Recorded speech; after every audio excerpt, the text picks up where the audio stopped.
ফাগুনে শিমুল, কৃষ্ণচূড়া, পলাশ, গাঁদা, ডালিয়া সহ নানা রঙের পুষ্প পল্লবে রঙিন হয়ে ওঠে প্রকৃতি। বাহারি ফুলের পাশাপাশি কোকিলের কুহু কুহু ডাক প্রশান্তি এনে দেয় মনে। বসন্ত আসে প্রকৃতিকে নতুন রূপে সাজাতে।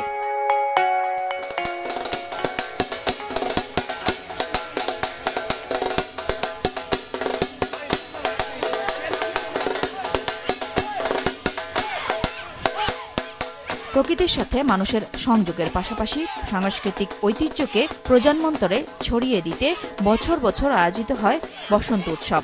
এবছরও ঋতুরাজ বসন্তকে উদযাপন করতে টিএসসিতে ঢাকা বিশ্ববিদ্যালয় সংস্কৃতি সংসদ রুচি নিবেদিত বসন্ত উৎসব আয়োজন করেছে। এই আয়োজনকে আকর্ষণীয় করে তুলতে গ্রামীণ মেলায় পোশাক, অলংকার ও খাবারের স্টলের পাশাপাশি আছে নাগরদোলা, পুতুল নাচ, বায়োস্কোপ, পুঁথিপাঠ, কীর্তন সহ ঐতিহ্যবাহী গ্রামীণ লৌকিক সংস্কৃতির বাহারি সব আয়োজন। বিভিন্ন স্টলের পাশাপাশি রয়েছে স্কয়ার ফুড অ্যান্ড বেভারেজ লিমিটেডের পণ্য রুচি ও চপস্টিকের স্টল। আমাদের জীবনে অনেক রং নিয়ে আসে, এই রংকে আমরা সেলিব্রেট করার জন্য বসন্ত উৎসব পালন করি।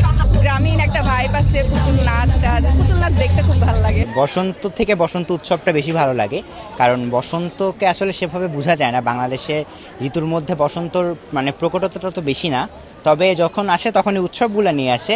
এই উৎসবগুলো খুব ভালো লাগে এবং এখানে আসতে পেরে অনেক ভালো লাগে। আয়োজকরা জানান, এই আয়োজনের মূল লক্ষ্য হল প্রজন্মের সামনে রাজধানীতে এক টুকরো গ্রাম বাংলাকে নিয়ে আসা। বাংলা সংস্কৃতি থেকে দেখা যায় শহুরে যে বাচ্চারা আছে বা তরুণ প্রজন্ম যারা আছে তারা একটু দূরে চলে যাচ্ছে। তো আমরা বাংলা সংস্কৃতির মূল ধারার সাথে তরুণ প্রজন্মকে একাত্ম করার জন্যই আমাদের আজকে এই আয়োজন। আমরা বসন্ত উৎসবটা এত জাঁকজমকপূর্ণভাবে উদযাপন করি, পুরো ক্যাম্পাস জুড়ে একটা উৎসব ব্যাপার, একটা আলাদাই ফেস্টিভ আমরা আলাদা করে পালন করি। যেগুলো আমাদের সংস্কৃতির অংশ কিন্তু এখন হারিয়ে যেতে বসেছে প্রাত্যহিক নাগরিক জীবনের কারণে। আমরা সেই গ্রামীণ লোকজ বিষয়গুলো তুলে আনার চেষ্টা করছি। আয়োজনটির সহযোগিতা করেছে চপস্টিক। গ্রামীণ লোকজ মেলায় ফানুস উৎসব এবং তারকা শিল্পীদের পরিবেশনায় মনোরম সাংস্কৃতিক সন্ধ্যা ছিল দিনব্যাপী আয়োজনের শেষ ভাগে। বসন্ত উৎসবের মিডিয়া পার্টনার মাছরাঙা টেলিভিশন। নুরুন নাহার বিলি, মাছরাঙা সংবাদ, ঢাকা।